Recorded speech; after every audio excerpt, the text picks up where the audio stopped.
नमस्ते साथीहरू, म झोल मल हाल्ने तरिका भन्दैछु।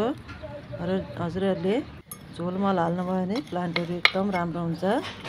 हामीले झोल मल हाल्ने बेलामा सबै प्लान्टहरूलाई यसरी खोस्रिनुपर्छ। हल्का हल्का माथि माथि खोस्रिने,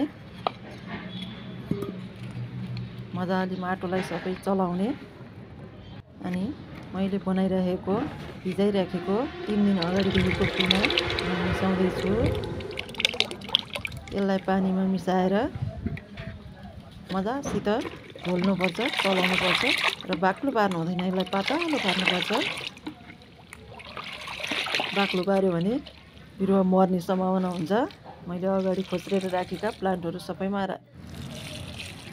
खोलेर राखेको पिना मल, झोल मल लगाइदिने।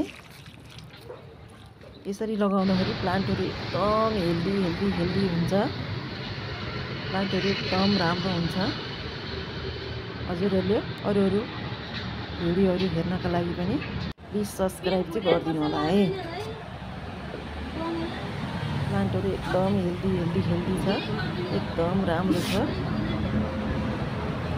यसरी झोल मल लगाउनुपर्छ। यहाँलाई हेर्नु होला, झोल मलले गर्दा यस्तो राम्ररी बगनभित्र फुलिरहेको छ। प्लान्टहरू एकदम हेल्दी छ। बेला बेलामा झोल मल लगाइरहनु पर्छ।